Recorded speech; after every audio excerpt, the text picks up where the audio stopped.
Hello, folks. Welcome back to Frost Frank Reviews. I just want to say happy Friday the 13th. I hope you're all staying well on this horrifying day. A cursed day. Okay, you know what? I'm sorry, this is just stupid. Alright. One, I know it's not Friday the 13th. It's Thursday the 13th. So what? What am I doing? I'm doing another Friday the 13th movie. Well, why am I doing it on Thursday? Well, mainly because of the fact that the next Friday the 13th isn't until October, and I didn't want to wait that long. I mean, the last Friday the 13th film I did was way back in January, and I just want to get this one out of the way. Because this film particularly, well, let's just say this was, the last film wasn't really well respected. It was hated.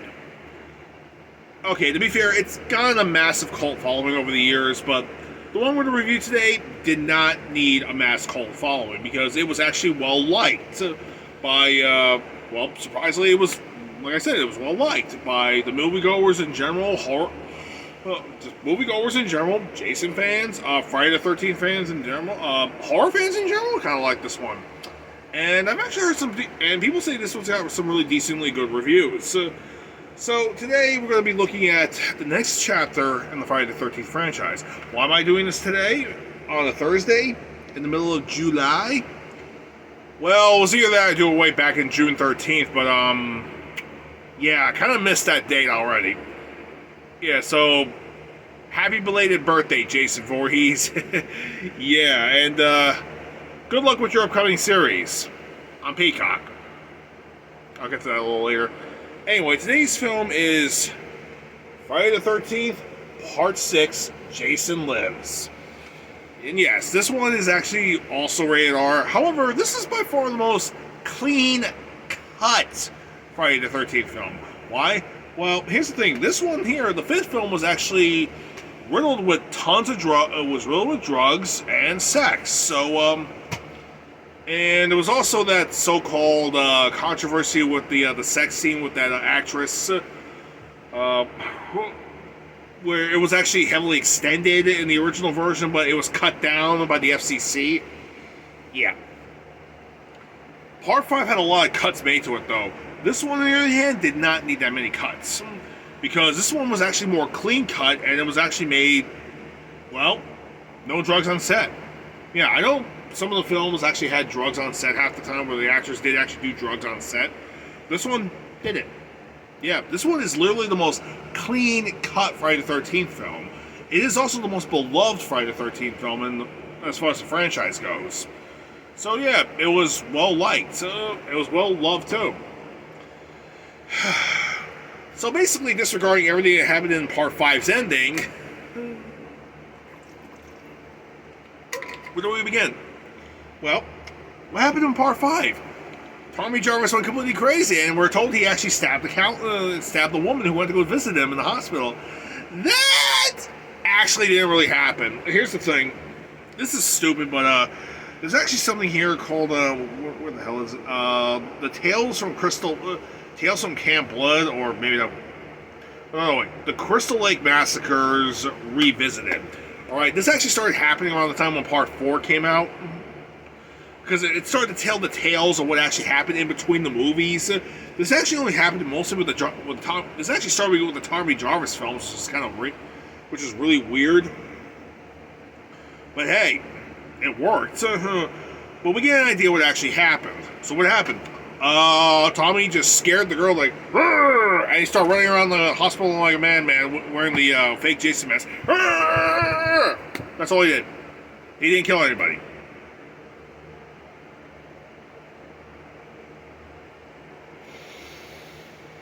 I got nothing. Do I need to explain how stupid that is? Do I? I mean, honestly, these revisited stories, they're pretty fucking depressing. I mean, we actually find out that Tommy Jarvis' sister actually abandoned him at the fucking hospital because she didn't want anything left to do with the madness that Jason Voorhees left behind in the family. Yeah, that's pretty fucked up. She straight up abandoned him when he needed her the most. Okay, I know there's something on saying, like, the stories actually continue on saying that he actually got in contact with his sister after he was cured at some point, but still, abandoning him, it's pretty messed up when you think about it.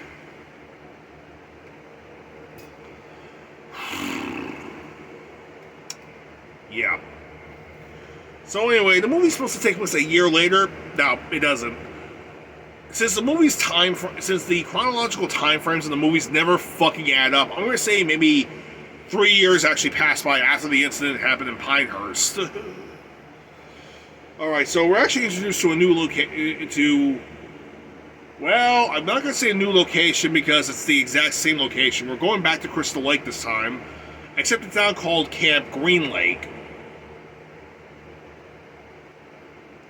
Camp Green Lake. Here's the thing, folks. Don't get used to that name. Yeah, because by the end of the movie, the government said, fuck it, go back to Crystal Lake. I'm not even joking. I mean, they don't even explain what happened. I tried looking further into this. Apparently, at some point, the government said, fuck it, and they just changed the name back to Crystal Lake because of the murders that happened in this movie. But, who am I to judge? Who am I to judge? I mean, these locations are awesome in Friday the 13th, the video game, which, unfortunately, I just found out that by the end of this year, the network servers are going to shut down for this game. But I also discovered something else, too. If you actually have this game loaded up on your system, on your games console, then, like the game Evolve, it's going to continue working if you have the disc. So, if you have the game on your hard drive, or have the hard drive disc, then you can still play the game, but you can only play it as Jason and not the camp counselors. And you know what? I prefer playing as Jason. I'm not gonna lie. I enjoy playing as the Crystal Lake murderer. Seriously. I'm not gonna lie. I actually prefer playing as Jason. Because if you're gonna play Friday the 13th, what? Just play as Jason. Simple. Also, recently, last week, this game... apparently the online servers, they actually unlocked all the stuff for everybody. Like, all the costumes are fully unlocked, and all the locations, and pretty much, like, yeah, you get to have all the weapons, and you're already at max level. That's great. Except there's a slight little problem. Tom Savini's Hell Jason is still locked away, and so is Uber Jason from Jason X. What the fuck?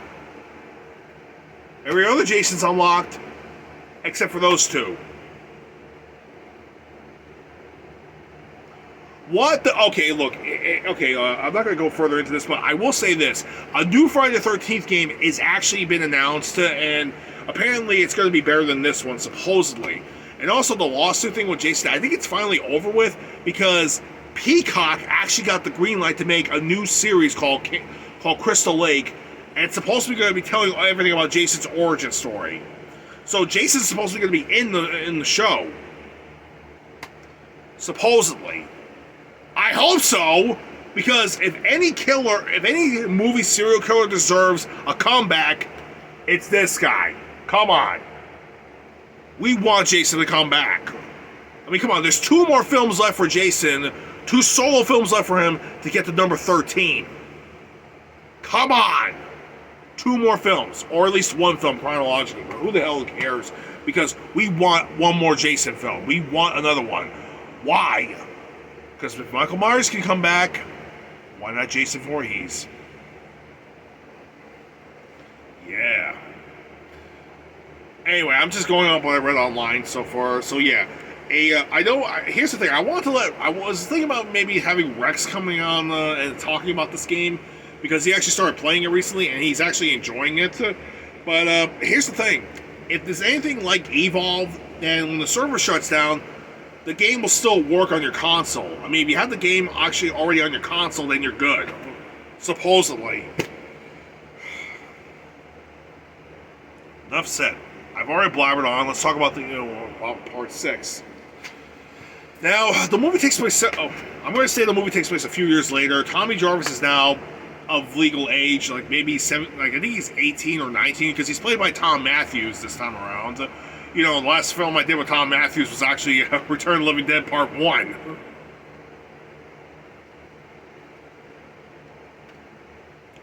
So anyway, he's now fully sane this time around, but he's not crazy like he was last time. He's now fully sane, and he takes one of his buddies along from the clinic, and he wants to do something that actually be very therapeutic for him.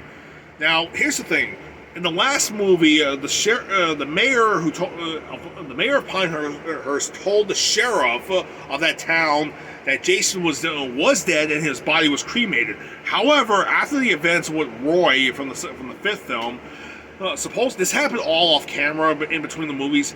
Supposedly, this is what happened. The sheriff actually did a little bit more digging, and he discovered through a loophole legally Jason was never cremated. He was buried back in Crystal Lake. And of course, he just felt he needed to tell Tommy Jarvis about it. So he told Tommy Jarvis about it. And he told him exactly which cemetery he was in and everything. So Tommy, legally sane, told him, it's okay, I'll be fine. But he wants to destroy the body to make sure he'll never have the nightmares ever again. So he takes his buddy Haas to go out to Crystal Lake. Goes out to Green Lake. And you know what? Fuck it. I don't give a shit what the hell the movie still calls it, alright? Tommy Jarvis calls it Crystal Lake. Jason Voorhees knows it as Crystal Lake. No matter what the community says, fuck you, it's Crystal Lake. Even the government said fuck it and changed the name back to Crystal Lake. Seriously. You're not going to change the name anymore. It's Crystal Lake. Get over it. So, that being said, Jason wants to dig up Jason's body, and not to see it, he wants to destroy it. To rid Crystal Lake of the curse once and for all. And so, what happens? They find Jason's grave, they dig it up, and they open the coffin, but to be fair, his buddy Haas is not really having it because he's not comfortable about all this. Honestly, I can't blame him either. They're digging up a serial killer who kills countless amounts of people. They killed dozens of people at this point. Countless dozens at this point. I don't even know how many he's killed over the years. Anyway, upon seeing Jason's body after all these years, what does Tommy do? He flips his shit. He goes right up to the wall. He goes up to the fence. He pulls out a piece of the fence that's a spear, and he starts stabbing it like crazy. Like, ah, you fucking bastard! And what's his buddy do? His buddy Hossy goes, oh shit. You know what? Have you ever seen that shitty kaiju film Ape? There's a line in that movie that I think maybe the producers, I think the creators of that movie saw that one scene where the ape's about to escape from the boat, and this guy on the boat goes, "Oh shit." So the way Haas delivers the line, it seems like he was channeling that character from that movie.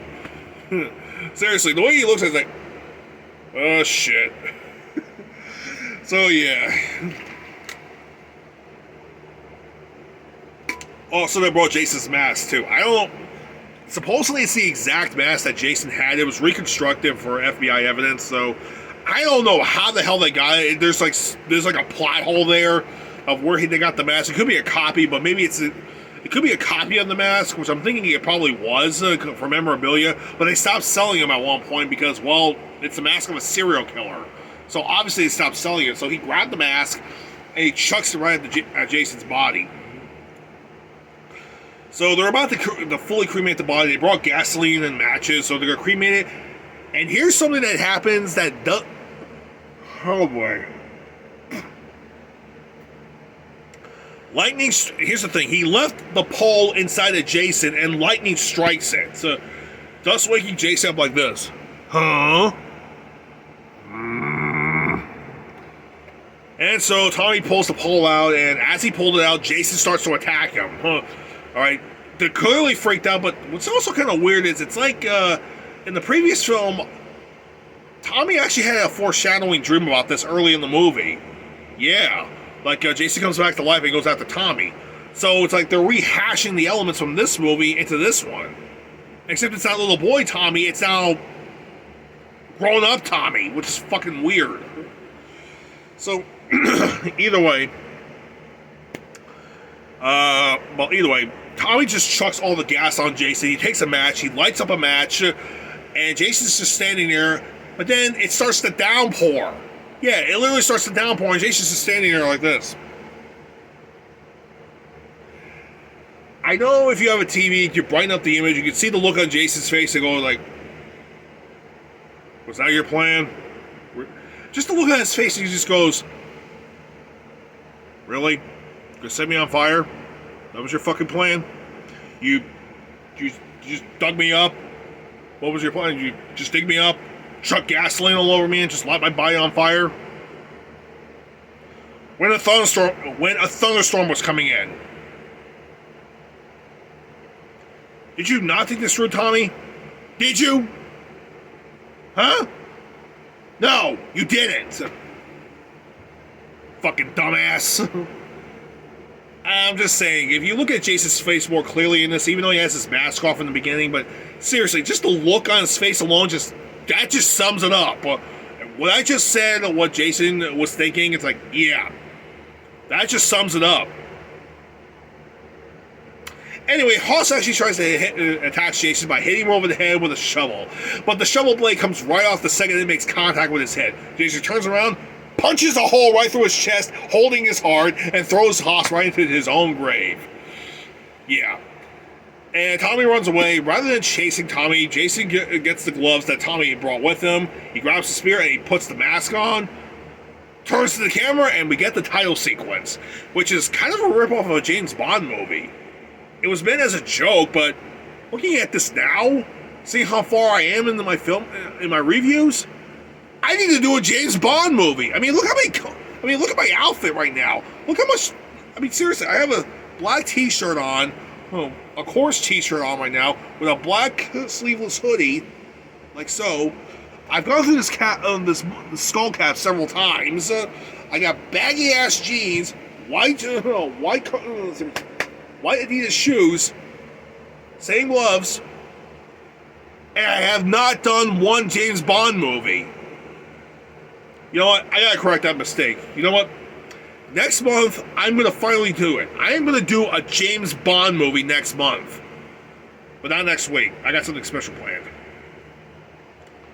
After the title sequence, Tommy goes straight to the sheriff, tries to tell the sheriff, like, Jason's alive, but they don't believe him. And, Tommy is beyond hysterical at this point, so they just lock him up because he's about to grab a shotgun. But, yeah. I'm not gonna lie, I can understand why the sheriff did it, but in the end, I really don't like the sheriff at all. I mean, even Joe would say he's an asshole, but still. And honestly, I don't think Joe's gonna put him on the list. Actually, knowing Joe, he might put him on the list or not, but whatever. So, what happens next? Well, Jason, after Tommy gets locked up, Jason actually goes after the two head camp counselors who just happen to stroll into his path, and he kills them. Without some stupid scenery, without some stupidity in this. I mean, seriously. The guy counselor tells the girl to run him over. Jason doesn't move, honks the horn. He's still holding the spear. He punctures the tire. Guy takes a gun. He's going to shoot Jason. He stabs him, throws the body over. He tries to kill the girl in the car. And she tries to, wait, here! Okay, first off, you gave him $60 and an American Express card? What the? Wait a minute, this was made back in 1986, so $60 was a lot of money back then. But chronologically, this movie takes place in the early 90s, supposedly. And, okay, you know what? Fuck the chronological timeline. This movie series never got it right. As much as I love this movie, the chronological timeline is beyond fucked up. It is FUBAR. Alright? Also, I do recommend watching Schwarzenegger's TV show FUBAR on Netflix. And the documentation series that he also stars in too. And the Conan movie that's also on Netflix.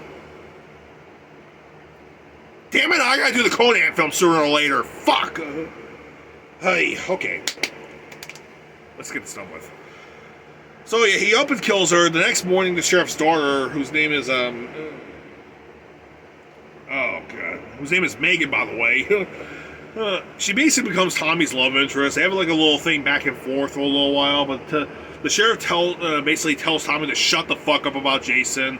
So he and this guy Rick, they basically take Tommy and just take him out of town and drive him out of town. Now look, the smart thing, if the sheriff did his fucking job right, one, he would have looked into this thing, but instead he doesn't believe Tommy at all. Okay? And the caretaker of the fucking cemetery sees that Jason's grave was actually dug up, and there's actually a foot sticking out of the grave. So what does he do? He just buries it. That's grounds for him getting fired. Okay? He's an old fart, and he's a drunk. Why did I say old fart? Okay, he's not an old fart. He's a fart head. Why? There's a bit of a joke that happens later on in the movie with that. So anyway, as the sheriff takes Tommy out of town, well, Jason goes after a bunch of people. Okay, how do I put this? He doesn't go after a couple of people. He goes after insurance salesmen who are actually having a paintball tournament, and one guy actually got taken out by the woman of the group. Yeah, standard girl in the group. Just let it go. He's all mad. He's a tough military guy. He has a machete. He starts hacking the bush up. And Jason comes up right behind him, grabs his arm, throws the guy around, and the guy just hits a fucking tree face first. And his head turns down, and you can see where his face landed. It's covered in blood. It was a happy face. Jason's like, all right, got me a machete. And, hey, you want your forearm back? No? All right, I killed you. Oh, got me a machete. And you know, I'm gonna take that utility belt too. And so there's like four other people left. There's like this one guy called Roy, who's just a geeky guy.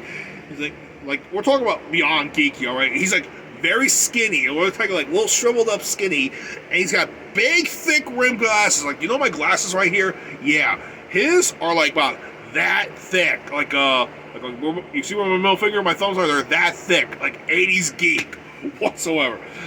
Anyway, the three other people, insurance people, they're actually walking away. Jason just comes down, hacks all three of their heads off with one swing. Jason is unbelievably strong in this movie. Why? Because he's Zombie Jason. Yeah, this is the first of the film series where Jason finally came back as a zombie. Awesome. And so what did the guy do? Right behind the three people, the other guy, Roy, was right there. So what does he do? This. Bang! And what does Jason do?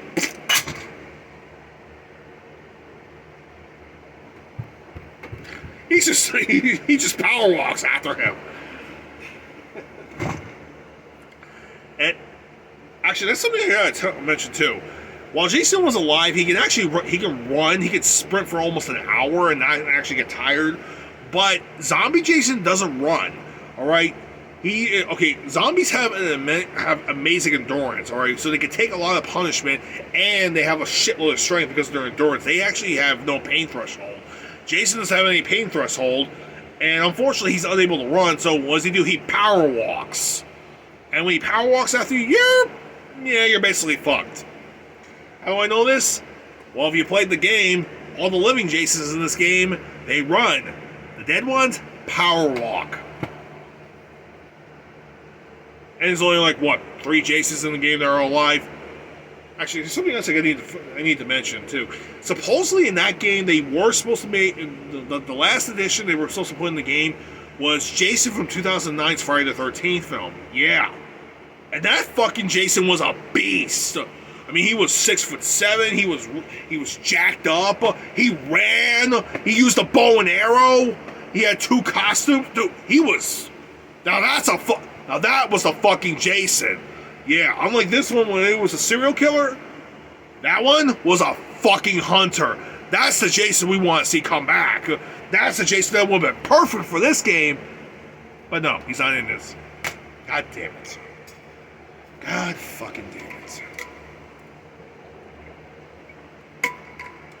So anyway, Tommy leads the sheriff right back to the gravesite, but it's already been filled back in. So he's about to grab a shovel until Rick pulls out like his fucking pistol with a laser pointer on it. There's like a bit of a joke with the laser sight thing, but you know what? Honestly, it looked better in Terminator. In this movie, it looks fucking stupid. Yeah. Anyway, they go past the caretaker. Tommy yells at him to dig it up. He goes, the caretaker goes, "Dig it up? What, are you crazy? What, do you think I'm an old fart head?" And it switches over to Meg, and it's kind of funny he said that because the segue to that was, it goes right back to Megan at Camp Green Lake. And, you know, fuck, I'm just going to call it Camp Crystal Lake. I know it's Green Lake, but still, fuck it. It's Crystal Lake. It always will be, so fuck you. And it goes right to Green Lake with all the kids yelling out, "Yeah!" It's a funny transition. Did I forget to mention this movie was a horror comedy that was semi-self-aware? Okay, it's not really semi-self-aware, but you guys got kind of get the idea a little bit. So, anyway, Megan and her friends actually are working at the campsite, and the two counselors that Jason killed was actually one of the counselors' older sister, and that's her boyfriend. They were killed. They have no idea. The sheriff's looking for them. They don't know where the hell they are. The sheriff gets rid of it and tells Tommy to get the fuck out of town, never to come back. And while he's in the next county over, he's looking at some stuff. He actually goes to a bookstore and buys stuff on the occult, trying to figure out how to get rid of Jason now that he's back alive. How the hell did this happen? I mean, how did you... Okay, you know what? I'm just going to say this right now. This is a spoiler, but part 9, we actually find out what Jason really is. He's a Deadite from Evil Dead. The book, seriously, the Book of the Dead is from Evil Dead. It's in the Voorhees household. We actually find out that Pamela Voorhees actually used the book at one point to bring him back to life while he was a child. He came back to life. He was still technically human, but when he died, he became a Deadite. And unlike the Deadites that are in Evil Dead, Jason is the strongest and most powerful one. Not even joking. There's actually a ton of shit all over YouTube explaining how powerful he is. Seriously, if you drop Jason off in the Evil Dead franchise, he would fucking annihilate all the Deadites. That's how powerful this motherfucker is. He's even more powerful than the all-powerful Dead. They're saying he's even more powerful than the Dead that was supposed to be in the comic series at one point. That even Ash Williams had a hard time with. Yeah. Although, that's a little bit doubtful, but still. Keep that in mind. Jason is strong enough and crazy enough to take on Deadites. With his bare hands. Yeah.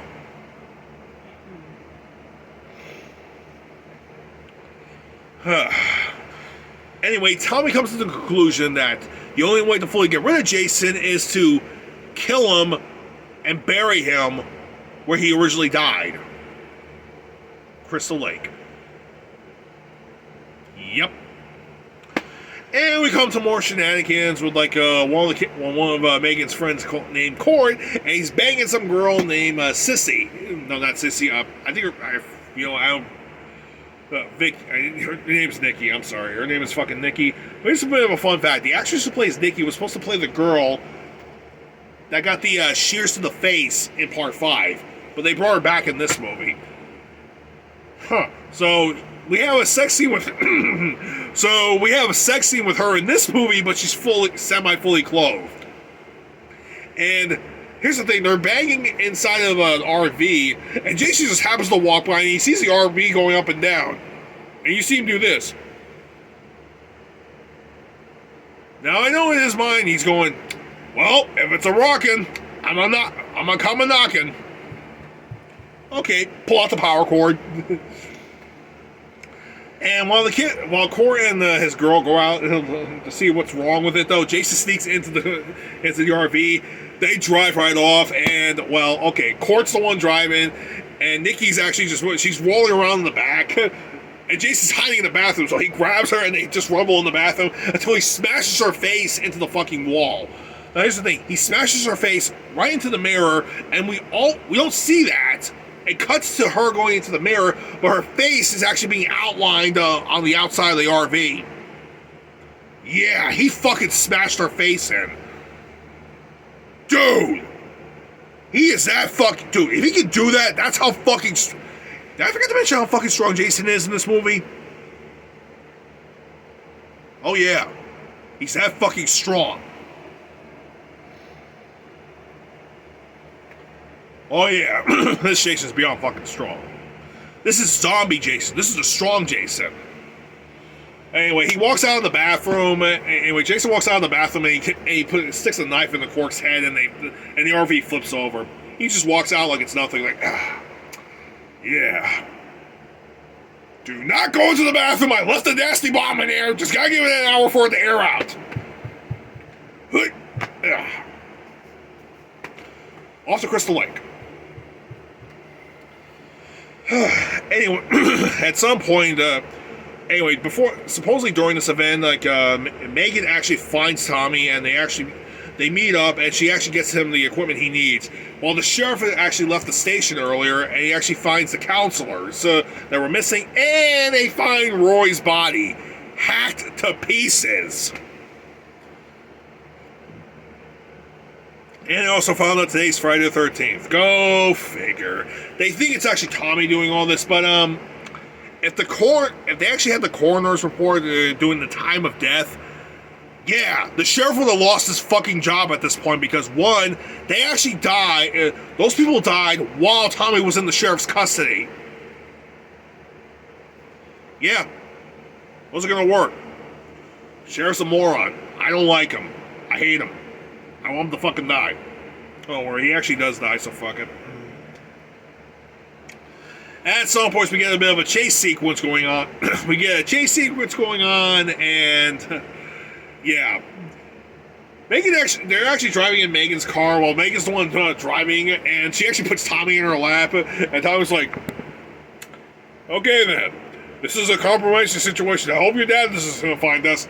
They get stopped by her dad. He has a shotgun pointing at them. It's like, Tommy's head comes on, it's not what you think, Sheriff. I swear to God, it's not what you think. She put me down there. I wanted to drive. She wanted to drive. It wasn't me, I swear. So they arrest Tommy. So they just up and arrest Tommy in the most compromising situation. Anyway, Jason finally makes it back to the camp. He looks at it like, Green Lake, huh? Well, I know one thing that needs to get cut down. I gotta cut that fucking sign down. This is Crystal Lake, motherfuckers. Alright, let's find some more victims. So, he actually goes after the two, so he does basically taunt the two girl counselors that are left behind. One of them is actually wearing a red shirt that says Baker on it. Now, somebody actually joked saying that was actually a reference to Angela Baker from, the Sleepaway Camp films. Yeah, so what does Jason do to her? Well, Jason grabs her out, pulls her out through the window, and just twists her head off with just one go, like, holy shit, I did not mean to actually tear your head off. I just wanted to snap your neck. I didn't mean to tear it off. Damn. I gotta learn my own strength. And when the other counselor yells at them, it's like, hey, keep it down. You'll wake the kids up.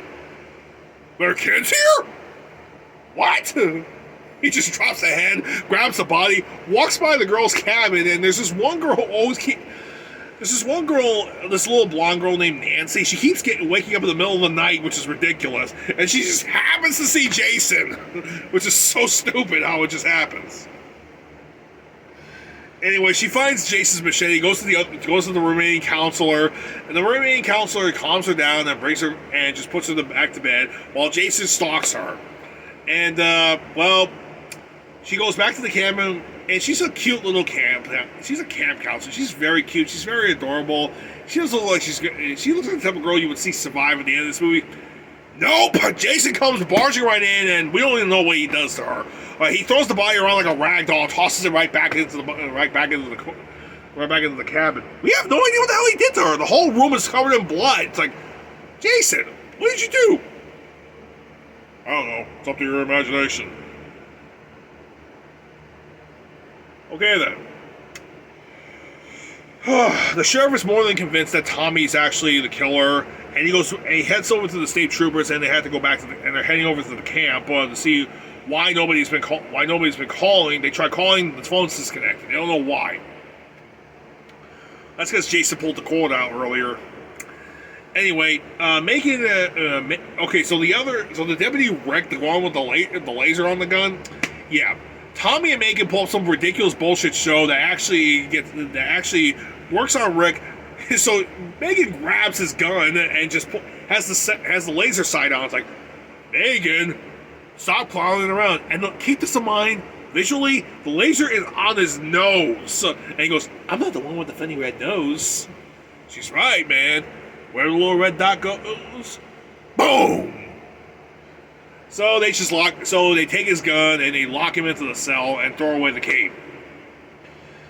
However, Tommy basically tells her that he's the one who's going to drive. Megan gets her hiding key. Tommy takes over in driving, and he says, I have to do this. I have to stop him. So Megan is like, since she loves him, it's like, okay, whatever, just go on with it. So they race all the way down to the campsite. The sheriff and a couple of state troopers are there, and Jason is going to pick them off one by one. However, Jason for some reason walks into the girls' cabin, and who happens to spot him? The little girl Nancy. It's like, go to sleep, kid. You're having a bad dream. Now, here's the thing. A lot of people think Jason was going to kill her. Here's the thing. She's around the same age as he was when he drowned. So, the second you hit 13, you're a dead man. Or a dead person. But if you're below the age of 13, he's not going to fucking kill you. I need to see when Jason has morals and standards when killing people. Unless they make a new movie where he's actually killing a bunch of kids, like actual underage kids, then it would make more sense. But as far as this franchise goes, we don't see him actually attacking young kids around maybe under the age of 13, because that's around the age he was when he died. Supposedly. Was he 11 years old when he died? You know what? Who doesn't... Look, all I can say is if you're below the age of 13, then you're not going to die. Over the age of 13, say high school age, you're fucked. Yeah, you're just fucked. Oh, that's said and done. So anyway, it's kind of weird, but the girl actually starts praying a little bit, though. Jason actually hears the cops are actually made into the camp. He just walks out of the cabin. And he kills off the cops. And he kills the cops. I mean, seriously, there's nothing to it. He takes a dart, he throws a dart at one of the cops, and he lands into a boat. The other cop shoots him, and he just grabs his head, squeezes his head in, killing him. The sheriff actually gets all the kids, puts them all in one cabin. He goes out looking for the other deputies. He finds them all dead, and Jason's just right there, standing next to him. Let me guess. Tommy told you I was alive. Well, he was right. Back from the dead, bitch. And you're dead! And he shoots him several times with a shotgun, but he keeps getting right back up. Okay, Jason goes after the sheriff. He hides in the woods. Jason's looking for him. Tommy and Megan finally make it to the campsite. And Tommy's trying to set up the final trap to get rid of Jason once and for all, which includes a boat. But the first boat he goes to... Oh, here's a boat. Oh, there's a dead body here. Sorry, I'll go to this one then. Megan reassures the kids that everything will be fine. One of the boy kids actually says, "We're really dead. Man, we're dead meat." Okay, I wouldn't say that's actually a quote for the YouTube channel, Dead Meat, but you know what? They already did that joke, so move on. Anyway, Megan actually finds one of her friend's heads in the deputy's car. She freaks out and she yells out to her daddy, and it goes right back. And the scene cuts back to those kids again. And goes, "Yep, we're real dead meat. Oh man, this stinks. So what were you going to be? What were you going to be when you grew up?" Well, what?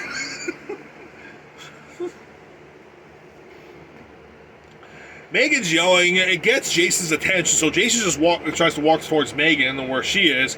Except that Sheriff finally attacks him and starts beating him over the head with a branch, kicking him, smashing his head in with a rock. What does Jason do? You're on top of me. What are you going to do? Oh, ow. Okay, I've had enough of you. Everybody wants to see you dead, so folds him in half, killing him. Personally, I would have ripped his... Okay, that was actually good, but here's the idea. Here's the idea. You could just broke his arms, fold him in half, rip his head off, shove him up his ass. Okay, look, I know you're saying that I'm overreacting, but I really didn't like the sheriff in this movie. He deserved to die a very horrible death. So fuck it.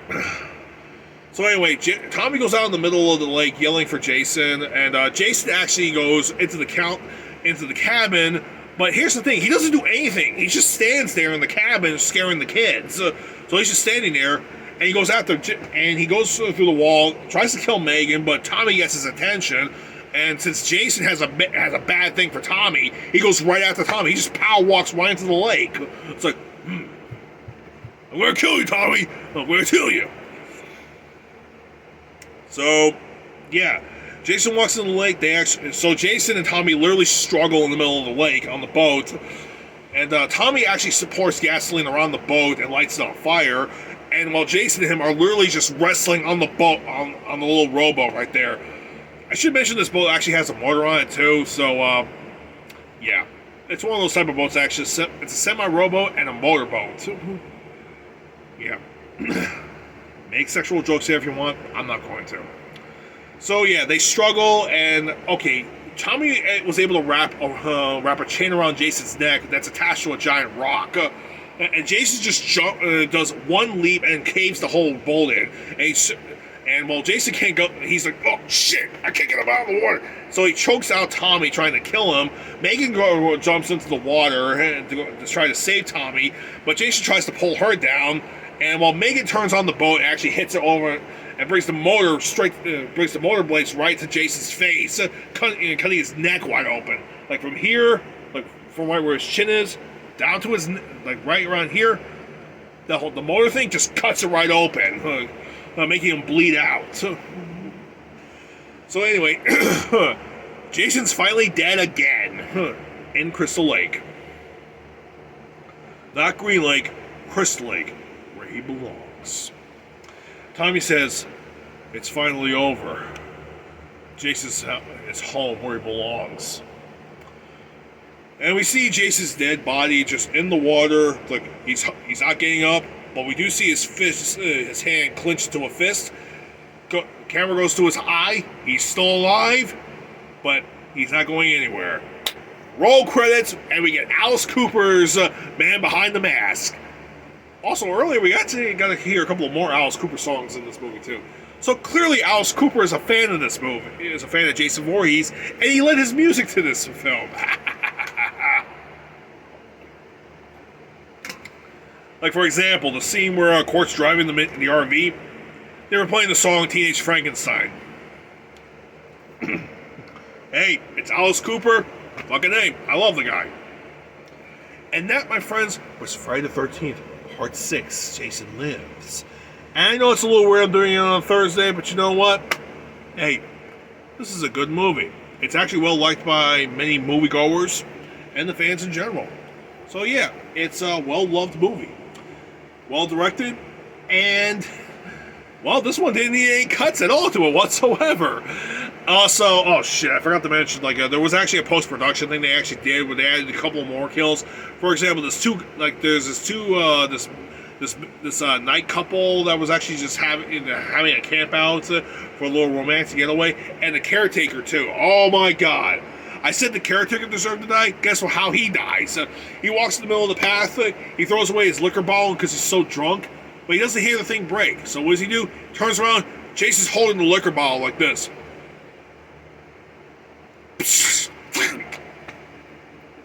Right into his neck. You know what? Joking aside, I can see this as a big internet meme. Like, he did that, like, the second the guy turns around and you see Jason right there holding the liquor bottle, there should be a sign right behind Jason that says, "No littering. Fine, instant death." That would be hilarious if somebody did that. Seriously, somebody find that scene and make a Photoshop imaging. That would be hilarious. As for the couple, what happens to them? Oh, Jason catches up to them. They go onto a bike, and he just stabs them all together. And he just stabs them real quick. That was it. Yeah, I know I kind of missed that, but hey, what can I say? This is a good movie, and it does tend to drag on in the middle a little bit, though. But hey, what other movie doesn't do that? Anyway, that was Friday the 13th, Part 6. Good movie, not a bad film. Jason's back with a vengeance. He's a fucking zombie. He doesn't eat people, but he doesn't need to. He's a fucking deadite. So, would I recommend this movie? Yes, I would. For horror fans in general, or slasher fans, it doesn't matter. This one is highly recommended. Now, before I end the video here, I need to mention something. Last year, I missed something. Shark Week. Yeah. I was pissed when I found out when I was working that one week. I was working, doing a couple of videos, several videos, working on the movie. I missed out on Shark Week. I was so fucking busy, I missed out on it. But now, I'm not going to miss out on this time. Nope. What I'm going to do is this. Next week, I'm doing something special. I'm going to review the Shark Attack films. Oh yeah, Shark Attack, Shark Attack 2, and Shark Attack 3. Oh yeah, I'm pulling in overtime on this one and doing 3 Shark Attack films next week. Why? Well, why the fuck not? I missed out on Shark Week. I'm making up for it this year. So, tune in next time, and we'll look at the first Shark Attack film. Until then, and oh, that's right, if you are wondering how this video is coming along with me and Joe playing the game, we're hitting a bit of a snag, but we should get it done by the end of the month. Okay? So please be a little bit more patient. Anyway, this is Ferox Frank for Ferox Frank Reviews, signing out. Hope you all take care.